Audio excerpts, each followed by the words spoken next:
문재인 정부 들어서 첫 부동산 대책이 발표가 됐습니다.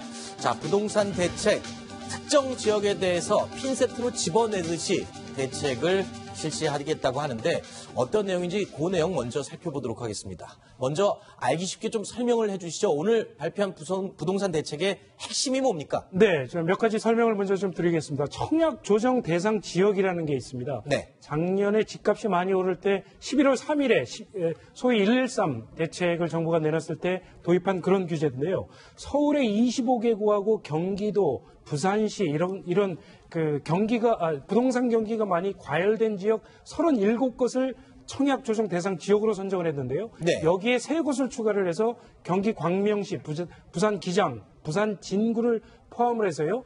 이들 지역에 대해서는 몇 가지 센 규제를 도입을 했습니다. 네, 어떤 규제가 적용이 되는 겁니까? 설명을 좀 해드리면요. 1순위 청약 자격을 세대주로 제한을 하고요. 네. 그다음에 재당첨 제한을 최근 5년 동안 당첨된 사실이 있으면은 청약을 신청을 하지 못합니다. 네. 그런 규제가 기존에 있었는데 그것과 더불어서 오늘 추가로 규제를 했는데요. 네. 바로 지금 화면에서 보시는 것처럼 대출 규제를 강화를 했습니다.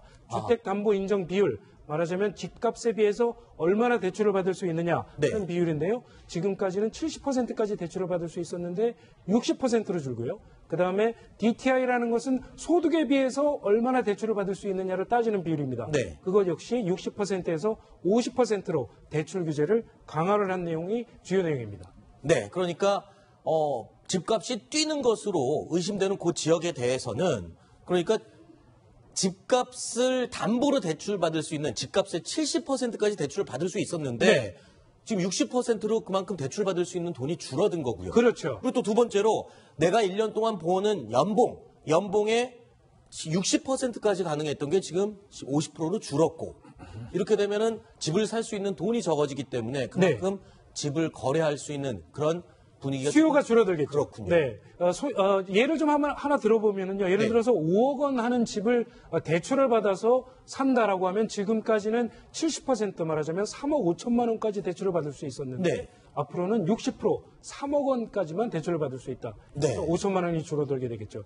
자, 그런데 과거 예를 보면은 이 주택담보 인정 비율 또는 총부채 상환 비율 이 두 가지를 강화하면 그러니까 좀 세게 옥죄면 부동산이 좀 경기가 안정이 되기도 한 사례가 있지요, 과거. 예, 부동산 114가 조사를 해봤더니 지금까지 과거 정부가 저런 LTV라든가 DTI 대출 규제를 실시를 했을 때 집값이 어떻게 됐느냐를 따져봤더니 상당히 많이 집값이 안정되는 효과가 있었다. 그런 조사 결과를 발표를 했습니다. 뭐 당연한 결과라고 할 수 있을 겁니다. LTV, DTI라는 것은 대출을 받아서 집을 살 수 있는 수요자층을 줄이는 그런 효과가 있거든요. 말하자면 집을 사려는 수요가 줄어들면 그만큼 집값은 떨어질 수밖에 없다. 뭐 자연스러운 결과라고 할 수 있겠죠. 네. 조금 전에 앞부분에 아까 잠깐 언급을 이미 좀 하셨는데 네. 아까 그 DTI 규제 이외에도 지금 여러 가지 말하자면 분양권 전매 제한 강화가 됐고요. 그러니까 지금 서울 전 지역에서 소유권 등기 이전 등기까지는 네. 분양권을 전매할 수가 없다.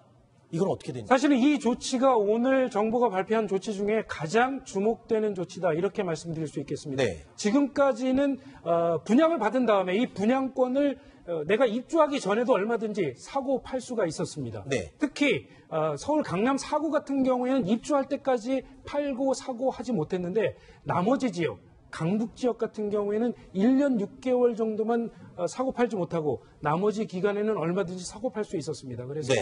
작년에 만나본 부동산 전문가들이 이런 얘기를 했었습니다. 지금 부동산 분양 시장이 굉장히 과열이 되고 있는데 7, 80%는 투자 수요다. 네. 말하자면 들어와서 살려는 그런 실수요자라기보다는 분양권을 팔아서 단기적인 차익을 남기려는 이런 수요가 많다라는 얘기를 네. 했었거든요. 지금 이렇게 서울 전역에 걸쳐서 분양권을 사고 팔지 못하도록 규제를 하게 되면 그런 투자 수요가 상당히 많이 줄어들 것이다. 이렇게 네. 예측할 수 있겠습니다. 자, 투기 수요를 누르기 위해서 지금 재건축 규제도 강화한다 이 내용이 있는데 네. 이 내용도 설명해 주세요. 조금 전에 이제 강북 같은 경우에는 그렇게 부동산 전매 규제를 강화를 했다고 볼 수가 있겠고요. 강남을 겨냥한 조치가 바로 이 재건축 규제 강화인데요. 재건축 조합원이 지금까지는 넓은 집을 갖고 있다거나 비싼 집을 갖고 있다거나 여러 집을 갖고 있을 때 그 아파트를 재건축을 했을 때 몇 채까지 받을 수 있느냐, 3채까지 받을 수 있었습니다. 그런데 그걸 원칙적으로 한 채까지만 받을 수 있도록 이렇게 규제를 하게 되고요. 네. 말하자면 전용 면적 60제곱미터 이하를 껴서 받을 경우에는 예외적으로 2채까지 받을 수 있도록 네. 이렇게 규제를 강화하게 됩니다. 그렇군요. 자, 일단 부동산 시장이 좀 규제를 강화해서 지금 떠오르고 있는 이 열기를 좀 식히겠다 이 뜻인 것 같은데 네. 사실 올해 하반기에 지금 대단히 분양 물량이 쏟아져 나오기로 예정이 돼 있는 상황인 걸로 알고 있는데 예. 그러면 지금 올해 하반기도 힘들어지는 거 아닌가요? 이 분양 그렇습니다. 물량 다 어떻게 소화할까요? 서울에만 해도 2만여 가구가 네. 분양이 될 예정인데요. 저렇게 하반기에 분양 물량이 많아지면 공급이 늘게 되면 아무래도 집값은 자연스럽게 떨어지기 마련이거든요. 네. 거기에다가 최근에 미국이 금리를 올렸죠. 한국도 따라서 올릴 수밖에 없는 상황입니다. 네. 금리가 올라가면 이자 부담이 높아지겠죠.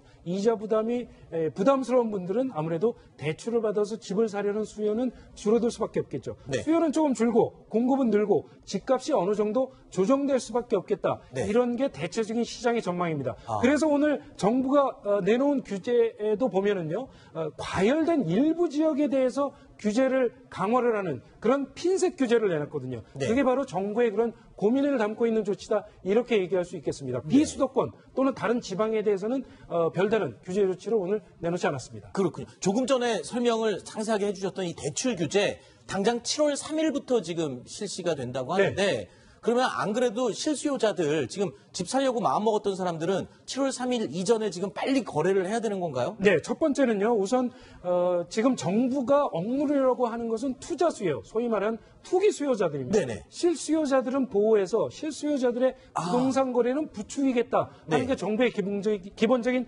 방침입니다. 그러니까 실수요자라고 하면은 부동산 거래를 특별히 피할 이유는 없겠습니다. 다만 네. 한 가지 주의를 해야 될 점은 내 돈은 별로 없고 대출을 많이 받아서 집을 사야 되겠다 네. 하는 분들은 금리가 앞으로 많이 오를 수밖에 없는 상황이기 때문에 조금 이자 부담이 얼마나 자신이 소화할 수 있는 부담인지를 네. 따져서 집을 사야 될 것 같다. 네. 이렇게 말씀드릴 수 있겠습니다. 자, 오늘 이 부동산 대책이 발표가 됐는데 이게 지금 전부가 아니라고 얘기가 들려요. 그러니까 오는 8월 되면은 조금 더 강력한 규제가 나올 수도 있다 이런 얘기가 나오고 있는데 이건 또 뭡니까? 그럼 네, 8월에 나오는 규제는 또 어떤 규제가 더 있나요? 네, 오늘 당국자가 이런 얘기를 했습니다. 이번 조치에도 집값이 잡히지 않고 네. 가계부채가 억제가 되지 않는다면 8월에 좀 더 강력한 규제를 내놓을 것이다. 사실 8월에 종합적인 가계부채 대책을 내놓을 예정인데요. 지금 거론이 되고 있는 강력한 규제 중에 하나가 DSR이라고 하는 총부채 원리금 상환 비율이라는 새로운 대출 규제가 있습니다. 네. 이거는 뭔가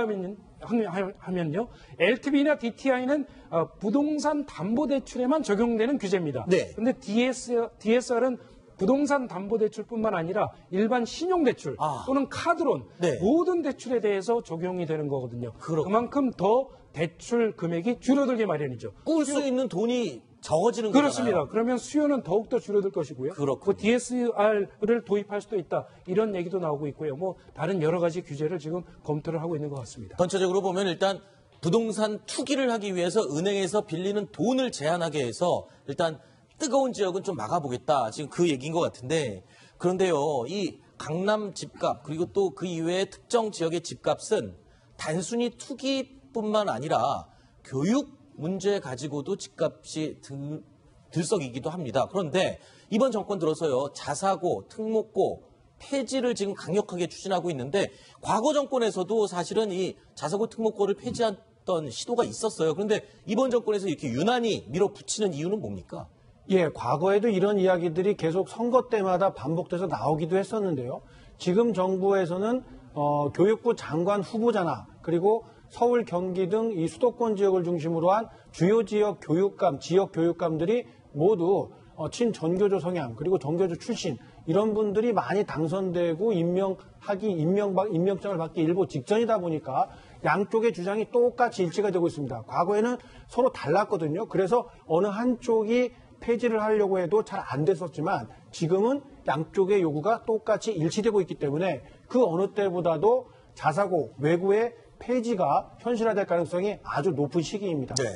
근데 이 자사고, 자율형 사립고 사실 어떤 재정이나 이런 게 좀 분리가 돼 있고 자율성이 확보가 돼서 인기가 많지 않습니까? 또 특목고, 외고 이런 곳들은 소위 말해서 공부 좀 한다 하는 학생들이 모이는 그런 학교로 알고 있는데, 자, 그런데 이게 이 폐지하고 이 학교를 다 폐지해버리면 그냥 다 일반 고등학교처럼 돼버리는 거 아니까? 과거에 그 고등학교 평준화가 떠오르는데 그거랑 비슷한 건가요? 그냥 그런 상태로 돌아가는 거죠. 지금 이제 교육당국에서 교육감들이 왜 자사고 외고를 폐지해야 되느냐라고 주장을 하는 그 근거는 이 자사고 외고 때문에 일반고 교육 현장이 황폐화되고 있다. 공고육이요. 이렇게 보고 있습니다. 예. 그러니까 이 학생들이, 우수한 학생들이 모두 빠져나가서 텅 비은 그 학교, 그런 교육 현장, 우수한 자원이 없다. 그리고 좋은 학교, 인류 학교들이 있고 내가 다니는 일반교 2류 학교가 있다. 이런 위화감을 느끼는 상황에서 어떻게 정상적인 공교육이 진행이 될 수 있겠느냐. 그렇기 때문에 이런 현상의 모든 책임은 자사고와 외고에 있다. 이렇게 보고 있기 때문에 이런 학교들을 모두 폐지하겠다라고 하는 것이고, 그냥 일반고와 똑같은 배정 방식으로 학생들을 배정하겠다. 그러니까 현재 운영되고 있는 고급 평준화 제도, 이런 것들이 자사고와 외고에도 적용이 된다. 이렇게 네. 보시면 되겠습니다. 그런데 이 정부에서 이렇게 강력하게 추진을 하더라도 지금 현재는 법적으로 이 자사고, 외고, 특목고를 그냥 폐지할 수는 없다면서요. 그 이유가 뭡니까? 법령에 규정이 되어 있기 때문입니다. 네. 현재 고등학교 1학년, 어느 학교든지 외고든지 자사고든지 1학년 다니는 학생들은 졸업할 때까지 자기가 다니는 학교가 폐지되는 일은 없습니다. 왜냐하면 이 자사고나 외고 같은 경우에는 관련 법령에 따라서 5년마다 평가를 받습니다. 가장 최근에 있었던 평가가 2014년입니다. 그래서 현재 운영이 되고 있는 자사고나 외고라면 최소한 2014년에는 평가를 받았을 겁니다. 그렇기 때문에 2019년까지는 학교의 문패를 그대로 유지할 수가 있습니다. 그런데 2019년이 되면 전국적으로 자사고 25곳이 다시 평가를 받아야 하는 시기가 되기 때문에 네. 이재정 경기교육감 같은 분들은 내가 교육감으로 계속 한다면, 그러니까 내년에 지방선거가 있으니까 다시 출마하겠다라는 선언과 다름이 없는데요. 그때 되면은 모두 인가하지 않겠다 이렇게 얘기를 했기 때문에 그 시기에 가면은 평가 기준에 따라서 뭐 거의 다 떨어지겠습니다만 그 시기가 되기 전까지는 일단 유지를 할 수 있다 이렇게 네. 보시면 되겠습니다. 자, 그런데 이 정권 들어서 이 마음만 먹으면 방법은 얼마든지 또 만들 수 있는 거 아닌가요? 사실 이 교육감들의 방법을 한번 볼까요? 일단 조희연 방식이라고 나와 있는데 이건 외고와 자사고를 폐지하는 방식은 크게 두 가지가 있습니다. 조희연 서울시 교육감이 주장한 방법인데요. 초중등 교육법 시행령이라는 법규가 있습니다. 이 내용 법규 중에서 76조의 3에 보면 고등학교의 종류를 구분을 하고 있습니다. 그래서 여기에 규정이 돼야 고등학교가 되는 거죠. 여기에 보면 4번에 자율고등학교라는 게 있습니다. 이런 규정을 빼버리는 거죠. 아하. 그러면 자사고는 고등학교가 아닌 거가 되는 거죠, 법적으로. 네. 그래서 자연스럽게 없어지는 겁니다. 네. 또 제90조에 보면 특목고라고 불리는 특수목적 고등학교 종류를 쭉 열거하고 있습니다. 과학계열, 체육계열 뭐 이렇게 쭉 있는데 그 중에 하나인 외국어 계열의 고등학교와 국제계열의 고등학교 6번째 항목에 들어있는데요. 이 조항을 삭제하는 겁니다. 그러면 외고와 국제고등학교는 자연스럽게 고등학교 지위를 박탈당하거든요. 그래서 고등학교 종류에서 아예 사라지는 겁니다. 네. 이런 방식으로 시행령을 고쳐서 없애겠다. 이런 게 조희연 서울시 교육감의 주장입니다. 또 한 가지 방법이 있죠. 네, 경기교육감인 이재정 교육감이 주장하는 방식인데요.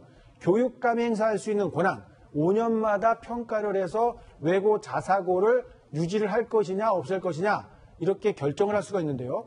그 평가할 때 내 권한으로 아예 없애버리겠다. 네. 이렇게 주장을 하고 있습니다. 그런데 지금 현재 자녀들이 자사고, 외고에 다니는 학부형들은 당연히 반대할 것 같고요. 또 앞으로 자사고나 이 외고를 보낼 목적으로 지금 공부를 시키고 있는 자녀를 둔 부모들은 당연히 이거를 반대할 것 같아요. 그러면 지금 밀어붙인다고 이게 과연 폐지가 될지 이것도 궁금한데요. 자, 반대하는 목소리 과거에도 있었는데요. 네. 한번 잘 생각해 보십시오. 특히 이재정 교육감 만나서 이야기를 들어보니까 뭐라고 말을 하냐면 95%가 반대하고 찬성을 하고 있고 반대하는 사람은 5%밖에 되지 않는다. 절대 다수가 찬성하는 정책이기 때문에 밀어붙이겠다라는 의지를 밝히고 있습니다. 실제로 오늘도요. 일부 반대하는 학부모들이 조희연 교육감을 만나려고 서울시 교육청을 찾아갔는데 네. 안 만난다고 하니까 다들 돌아가신 것 같습니다. 네. 만약에 어떤 그 과거의 좌파 단체들이 정부를 향해서 반대하거나 했을 때는 광화문 광장에 천막을 설치하거나 청와대 앞에 가서 다 몰려가서 집회했을 거예요. 그렇죠. 하지만 지금 외고 자사고 폐지한다고 했을 때는 현재 다니는 학생들은 문제가 없다. 네. 이렇게 되니까 사실 생각보다 큰 반발이 없어요. 네. 그리고 우리 애만 못 가는 게 아니라 다른 애들도 다 못 가게 되는 거예요. 네. 이런 생각들이 좀 퍼져 있어서 그런지 아하. 생각보다는 그렇게 강도 높은 반발이 나오는 것 같지는 않습니다. 네. 이런 점을 잘 고려해서인지 지금 새 정부의 교육 정책은 갈수록 이런 수월성 교육 이런 것들에 대해서는 아주 강도 높게 규제를 하려고 하지 않을까 싶습니다. 자, 그런데 자사고 외고를 폐지를 주장하는 정책 이 고위 당직자들, 고위 이 정책자들이 이게 보면 자녀들이요. 정작 자신의 자녀들은 외고 그리고 자사고를 나왔다. 그렇게 얘기가 돼서 논란이 되고 있는데 누구의 자녀들입니까? 네, 일단 현 정부에서 이 주요 그 직책을 맡고 있는 분들의 자녀들이 이 특수목적고등학교를 나왔는데요. 네. 일단 대표적으로 조국 민정수석의 딸이 한영외고를 졸업을 했다고 하고요. 네. 이 김진표 국정기획자문위원회 위원장의 딸도 이 대원외고를 졸업했다고 합니다. 그리고 지금 자사고와 특목고를 없애겠다라고 하고 있는 이 서울시 교육감을 맡고 있는 조희연 교육감의 경우에는 이 장남과 차남이 각각 이 명덕외고와 대일외고를 졸업해서 그러니까 현 정부에 참여하는 사람들은 대체로 자녀들이 특수목적고를 졸업했는데 네. 이제 와서 없애려고 하는 것이 네. 혹시 이런 특목고의 어떤 사다리를 걷어차는 거 아니냐. 네. 그러니까 앞으로 이제 이 특목고 입시를 통해서 좋은 대학에 진학하려고 하는 사람들의 이 사다리를 걷어차고 있다. 네. 이런 비판의 목소리가 나오고 있는 겁니다. 아, 그런 말이 나오는 게 어쩌면 당연한 얘기 아닙니까? 자신의 자녀들은 특목고, 자사고, 좋은 학교를 다 나와서 좋은 대학에 가도록 하고 그 다음에 정작 이제 그걸 없애겠다. 그러면 학부모들이 반발할 수밖에 없잖아요. 사실 왜 우린 못하게 해? 이런 입장을 말할 수밖에 없는 거 아닌가요? 당연히 그런 주장들을 하겠죠. 그러면 도대체 일반고의 황폐화된 책임을 왜 특목고에다 두느냐. 그렇게 보지 말고 교사들이 도대체 입시 방법 제대로 모르고 질문도 제대로 받지 않고 수업 시간에 거의 절대 다수 애들이 그냥 엎드려서 자고 있는 걸 수수방관하고 있는 이런 교육 현장을 견딜 수가 없기 때문에 외고나 자사고로 우리 애들을 보내고 싶겠다라고 하는 학부모들의 외침은 그 학교를 없애서 이 문제를 고쳐지겠습니까? 그렇지 않죠.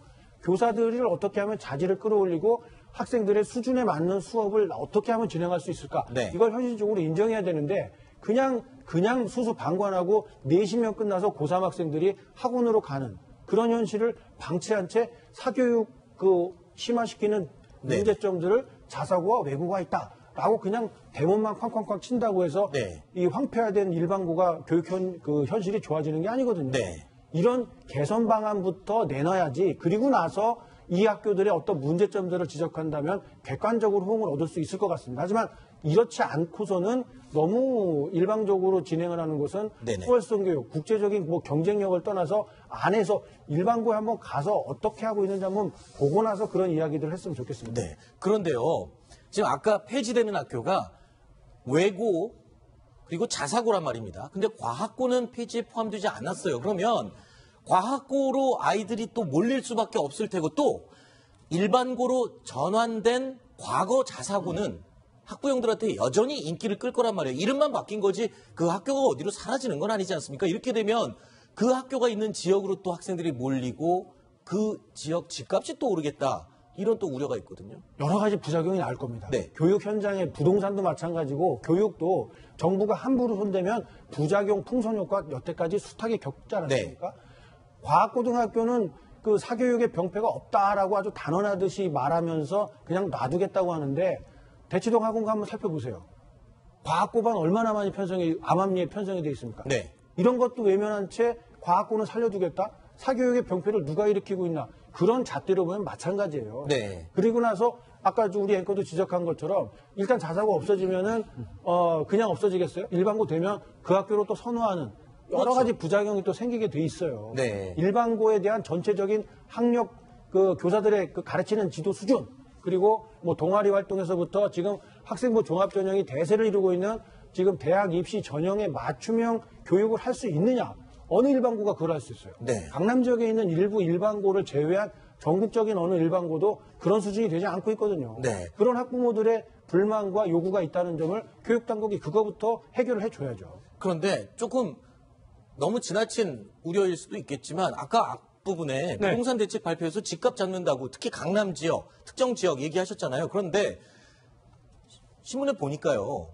이 자사고가 폐지되고 일반고로 전향되는 학교들 가운데 절반 가까이가 다 강남에 위치해 있단 말이에요. 네. 그러면 사람들이 일반고로 전환되더라도 그 학교로 학부형들이 선호를 해서 강남 지역으로 또 몰릴 테고 그러면 이 고심에서 내놓은 부동산 대책이 유명무실해지고 학군 때문에 학부형들이 모이면서 또 집값이 올라버리면 그 부동산 대책이 또 무의미해지는 건 아닌가 이런 생각이 들어요. 그래서 외고 자사고 폐지와 관련된 신문 기사의 제목 밑에 하단에 깔리는 제목이 부동산 정책이 엇박자를 일으키고 있다. 이런 아하. 지적이 나오고 있습니다. 네. 외고나 자사고를 폐지하게 되면 역시 일반고를 정상화시키겠다는 정책을 담고 있기 때문에 정통 8학군, 강남에 몰려있는 일반고등학교에 대한 수요가 굉장히 많이 늘게 될 거거든요. 그쪽 지역에 대한 수요가 늘면 집값도 자연스럽게 오르지 않겠느냐 이런 전망이 많이 나오고 있습니다. 그렇군요. 그러니까 이제 그 10년 전에 이 노무현 정부 때도 부동산 대책을 굉장히 많이 발표하지 않았습니까? 네. 저도 기억나는 게 이 831 대책이 발표가 돼서 굉장히 이제 강력한 부동산 이 규제가 시작이 돼서 이 시장에 시그널을 줬기 때문에 이제 잡힐 것이다. 그런데 그 결과는 반대로 나타나지 않았습니까? 오히려 노무현 정부 후반기에는 굉장히 집값이 폭등을 했거든요. 그런데 이제 나중에 그 이유가 밝혀졌는데 왜 그랬냐면 노무현 정부에서는 이 지방 분권을 추진하기 위해서 이 기업도시, 혁신도시, 그리고 세종시를 추진하지 않았습니까? 네네. 그러다 보니까 지방에 굉장히 많은 이 현금 이 보상이 이루어졌던 겁니다. 네. 토지 보상이. 이제 그런데 그 돈이 거꾸로 이 서울과 이 서울 특히 이 강남권으로 이 아파트 투기 수요로 좀 가수요가 네. 만들어지면서 이 부동산 대책을 무력화시킨 일이 있거든요. 네. 그러니까 이번 어떤 그 특목고 자사고 폐지와 또 부동산 대책이 엇박자를 내게 되면 하나의 정책만 놓고 보면 그 정책 목표를 달성할 수 있을 것 같은데 다른 정책과 섞이게 되면 오히려 그 정책 효과를 반감시키는 그 가능성이 있기 때문에 네. 이런 점도 꼼꼼히 따져서 정책을 추진하고 발표해야 되지 않을까 하는 생각이 듭니다. 알겠습니다. 자, 두 가지 소식 먼저 살펴봤는데요. 신치영 채널A 경제부장 그리고 이동영 동아일보 정책사회부 차장 이 두 분 얘기는 여기까지 듣도록 하고요. 이어지는 순서에는 하종대 동아일보 논설위원 그리고 송찬욱 동아일보 정치부 기자와 함께 이어가겠습니다. 오늘 말씀 고맙습니다.